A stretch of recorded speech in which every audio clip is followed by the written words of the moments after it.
अक्सर आपने सुना होगा कि गुनाह करने वाले की बजाय गुनाह सहने वाला ज्यादा गुनहगार होता है। दोस्तों नमस्कार, मैं आपके साथ OP Kamboj, motivational speaker, writer and counsellor. एक बार फिर आपका हमारे इस चैनल में स्वागत है। आज हम आपको एक ऐसा मोटिवेशन देने वाले हैं जिसको सुनते ही आपके रोंगटे खड़े हो जाएंगे। दोस्तों आपको यकीन नहीं हो पाएगा। आपको हम आज से सिर्फ 100 साल पीछे लेकर के चलेंगे। दोस्तों आज हम बात करेंगे शहीद उधम सिंह कंबोज की।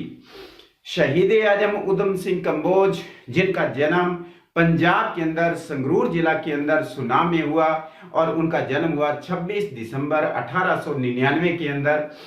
और उनके एक भाई थे जिनका नाम था मुक्ता सिंह और उनके पिताजी का नाम था टहल सिंह जम्मू। टहल सिंह जम्मू उनके पिताजी एक फार्मर थे और फार्मर होने के साथ साथ वो एक रेलवे डिपार्टमेंट के अंदर एम्प्लॉय भी थे। घर की सिचुएशन, घर की कंडीशन कोई ज्यादा प्रोस्पेरस नहीं थी, कोई ज्यादा समृद्ध नहीं थे।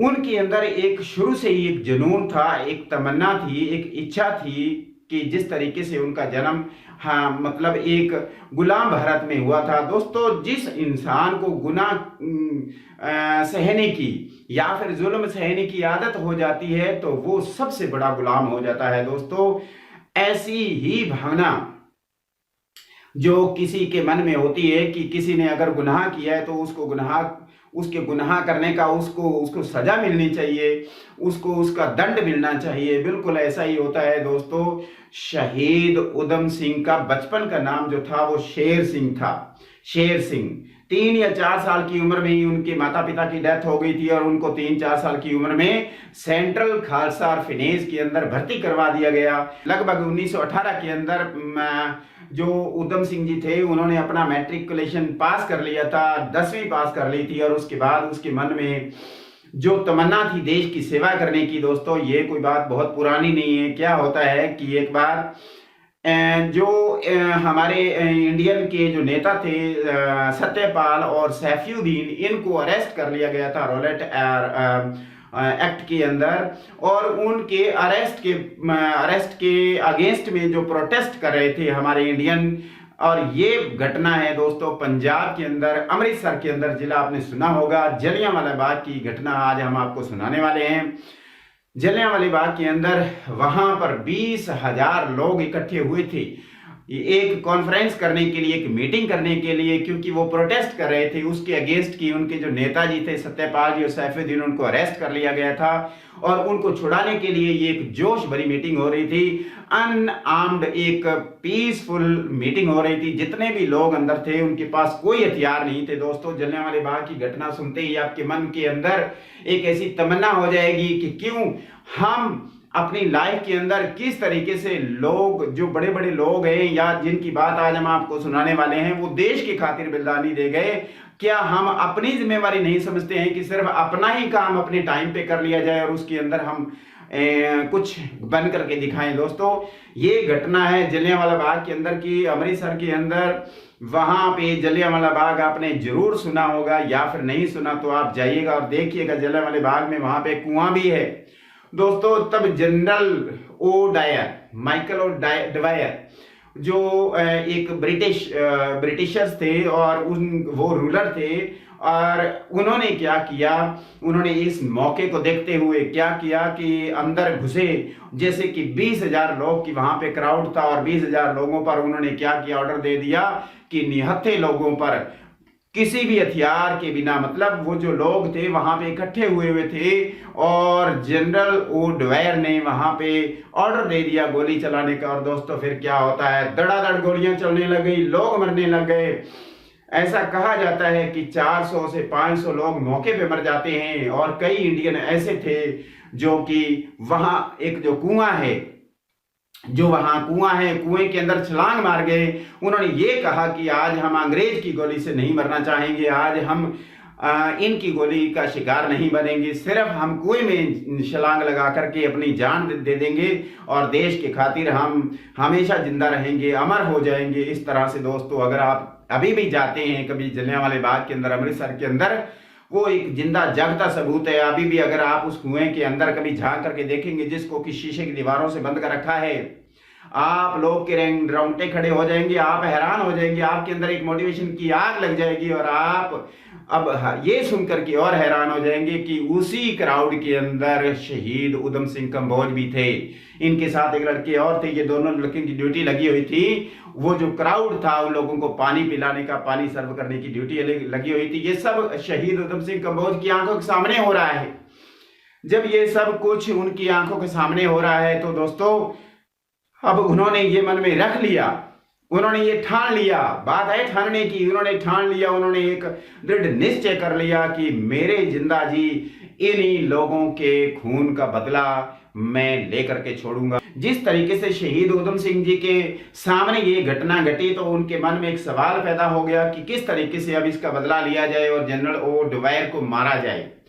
दोस्तों ये काम कोई छोटा मोटा काम नहीं था, ये काम कोई साधारण काम नहीं था, ये काम कोई साधारण व्यक्ति नहीं कर सकता था, ये काम कोई इतना सिंपल नहीं था कि जस्ट पिस्टल उठाया और किसी को गोली से भून दिया। बिल्कुल जैसा आप सुन रहे हैं ऐसा नहीं था दोस्तों, 21 साल लग गए। क्या होता है, क्या स्ट्रेटजी अपनाई उधम सिंह कंबोज ने। उधम सिंह कंबोज जिस तरह से 1927 के अंदर वो एक बार अरेस्ट भी हो गए थे क्योंकि वो उनके पास पिस्टल था, उनके पास कुछ एमुनिशन मिले थे और गवर्नमेंट ने उनको अरेस्ट कर लिया था। 5 साल की जेल काटने के बाद 1931 के अंदर वो फिर आजाद हो गए। 5 साल की जेल काटने के बाद दोस्तों उन्होंने अपना वो जो प्रण था वो नहीं छोड़ा। एक बुक खरीद ली, बुक के अंदर पेजेस को काट लिया, पिस्टल खरीद लिया। वो पिस्टल उन्होंने एक सिपाही से खरीदा था, फौज में भर्ती जो सोल्जर होता है उनसे वो पिस्टल खरीदा था और उस पिस्टल को उस बुक के अंदर फिट कर लिया। उतने पेजेस काट करके पिस्टल का आकार बना करके बुक को बिल्कुल कवर कर लिया और ऐसे लगता था जैसे कि कोई स्टूडेंट पढ़ने जा रहा हो और वो बुक कैरी करके और चल पड़े अब पता करने के लिए कि जनरल ओ डवायर कहाँ मिलेगा और उसको किस तरह से मेरी गोली का शिकार बनना होगा। दोस्तों बिल्कुल ऐसा ही होता है। 1931 के अंदर जिस तरह से वो आजाद हुए उसके बाद क्या होता है, ये चल पड़े उनकी खोज के अंदर और उसके बाद वो सीधा कश्मीर चले गए। कश्मीर से होते हुए देखते तो उन दिनों में कोई ये नहीं था कि बसेस के अंदर जाना था या फिर कोई जहाज के अंदर जाना था। दोस्तों पैदल चले, पैदल चल करके कश्मीर पहुंचे, वहां से वो किसी न किसी तरीके से जर्मनी पहुंचे। जर्मनी पहुंचने के बाद किसी न किसी तरीके से वो पहुंच गए इंग्लैंड, भाई बिल्कुल सही ठिकाने पर पहुंच गए।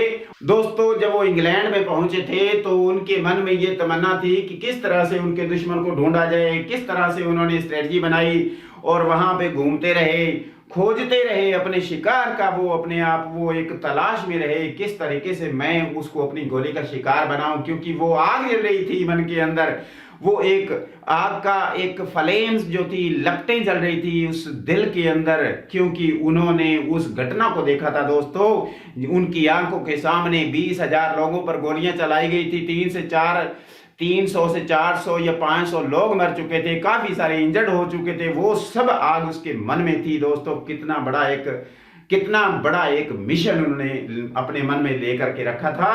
और ये बात है 13 मार्च 1940 की। क्या होता है, जिस तरीके से वो अपनी बुक के अंदर पिस्टल रखते थे और पिस्टल हमेशा लोडेड रखते थे, लोडेड पिस्टल रखते थे और वो पहुंच गए वहां पर जहां पर जनरल माइकल ओ डवेयर का एक स्पीच था, वहां पे एक कॉन्फ्रेंस थी, मीटिंग थी और वो वहां मीटिंग में अपने आप को एड्रेस कर रहे थे।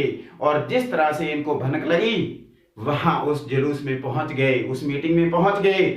घूमते घूमते कैसे न कैसे करके आगे एक ओपन थोड़ा एरिया के अंदर उनको एक सीट मिल गई, सीट के ऊपर बैठ गए, बैठ करके उनकी बातों को सुनते रहे दोस्तों। और जैसे ही उनका भाषण खत्म हुआ तब फिर क्या था, उस बुक के अंदर से पिस्टल निकाला, चला दी गोलियां धड़ाधड़ उसकी छाती के अंदर। दोस्तों एक गोली उसके हार्ट में लगी, उसके दिल में लगी और दूसरी गोली उनके दाईं तरफ वाला जो फेफड़ा होता है उसके अंदर लगी। लगभग उसी वक्त पर ही उसकी मौत हो चुकी थी, उसके साथ कुछ और लोग भी मरे। उसके बाद क्या होता है, वो शहीद उधम सिंह जी कंबोज वहां से भागे नहीं है, बिल्कुल भागे नहीं है। और उसके बाद उसको अरेस्ट कर लिया गया, वो खुद अरेस्ट हो गए। उन्होंने कहा कि मैंने ये एक मर्डर किया है और मैंने मेरी जॉब को कंप्लीट कर लिया है, मैंने मेरी ड्यूटी को बिल्कुल कंप्लीट कर लिया है। और उस ड्यूटी को कंप्लीट करने के बाद जब उनको बाद में पता चला कि अब मेरी मौत आ जानी है, अब मैंने शहीद हो जाना है दोस्तों, वो कोर्ट में पेश किए गए। कोर्ट में जाकर के जज ने उनको पूछा कि आप लोग अपना इंटरव्यू दे दें, आप लोग अपने अपने व्यूज रखें कि आप क्या कहना चाहते हैं। दोस्तों उन दिनों में उन्होंने इंग्लिश के अंदर एग्जाम्पल दिया, इंग्लिश के अंदर उन दिनों में वहां पर उन्होंने इंग्लिश के अंदर एक भाषण दिया। I did it because I had a grudge against him, he deserved it, he was the real culprit, he wanted to crush the spirit of my people. दोस्तों टाइम आ जाता है जब उनका भाषण बिल्कुल कंप्लीट हो जाता है, बीच में जज उनको इंटरप्ट करते हैं, लेकिन वो कहते हैं जज साहब बोलने दीजिए, आपने मुझे मौका दिया बोलने का, मुझे भी बोलना है। मेरे मन की तमन्ना आज मैंने पूरी कर ली है, मैंने इन डर्टी डॉग्स को यहाँ से कंट्री से भगा के छोड़ना है, मैं बिल्कुल नहीं रहने दूंगा।